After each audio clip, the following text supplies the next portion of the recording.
માંજલપુર વિધાનસભા પેટા ચૂંટણીમાં હવે ભાજપ અને કોંગ્રેસની સામસામે ટક્કર. માંજલપુર વિધાનસભા બેઠકની પેટા ચૂંટણીનો જંગ હવે રસપ્રદ મોડ પર આવી ગયો છે. ગત રોજ સુધી આ બેઠક માટે કુલ 7 ઉમેદવારોએ પોતાના ઉમેદવારી પત્રો રજૂ કર્યા હતા. જો કે આજે ચૂંટણી અધિકારી દ્વારા હાથ ધરવામાં આવેલી ફોર્મ ચકાસણી દરમિયાન ટેકનિકલ ખામીઓ અને નિયમોનું પાલન ન થવાને કારણે ડમી ઉમેદવાર સહિત કુલ 5 ફોર્મ રદ કરી દેવામાં આવ્યા છે.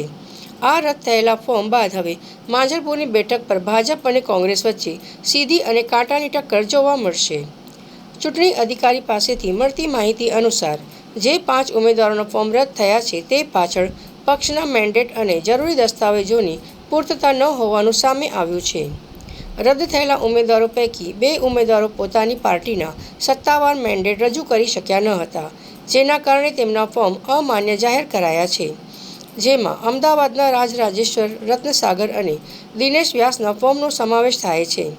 અન્ય 2 ઉમેદવારોએ ચૂંટણી અધિકારી દ્વારા માંગવામાં આવેલી જરૂરી શરતો અને વિગતોની પૂર્તતા સમયસર કરી ન હતી, તેથી તેમના ફોર્મ રદ કરવામાં આવ્યા છે. ત્રીજા અપક્ષ ઉમેદવાર તરીકે ફોર્મ ભરનાર રાઠોડ પરેશે પણ ચૂંટણી દરમિયાન સમક્ષ નિયમ મુજબના જરૂરી દસ્તાવેજો સબમિટ ન કરતા તેમનું ફોર્મ પણ રદ કરી દેવામાં આવ્યું છે. 5 ઉમેદવારોના ફોર્મ રદ થવાની સાથે જ હવે માંજલપુર વિધાનસભા બેઠકનું ચિત્ર એકદમ સ્પષ્ટ થઈ ગયું છે. મેદાનમાં હવે માત્ર મુખ્ય પક્ષો સામસામે બચ્યા છે. આ આખી પેટા ચૂંટણી હવે સીધી રીતે ભાજપ વિરુદ્ધ કોંગ્રેસના હાઈ વોલ્ટેજ ડ્રામા અને ખરાખરીના જંગમાં ફેરવાઈ ગઈ છે. બંને પક્ષોએ ચૂંટણી જીતવા માટે પોતાની પૂરી તાકાત લગાવી દીધી છે. આજરોજ 145 માંજલપુર વિધાનસભા બાય ઇલેક્શન માટે સ્ક્રુટિનીની પ્રક્રિયા યોજાઈ હતી.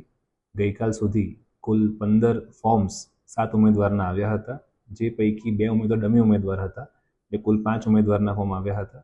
જે પૈકી આજે સ્ક્રુટિનીની પ્રક્રિયામાં કુલ 2 ઉમેદવારના ફોર્મ મંજૂર કરવામાં આવ્યા છે અને 3 ફોર્મ અમાન્ય કરવામાં આવ્યા છે. જે ફોર્મ નંબર 4 આપણે ઇસ્યુ કર્યું છે આજે, એમાં 2 ઉમેદવાર છે, એક ભારતીય જનતા પાર્ટી અને એક ઇન્ડિયન નેશનલ કોંગ્રેસ. આ 2 ઉમેદવારના ફોર્મ માન્ય રાખવામાં આવ્યા છે.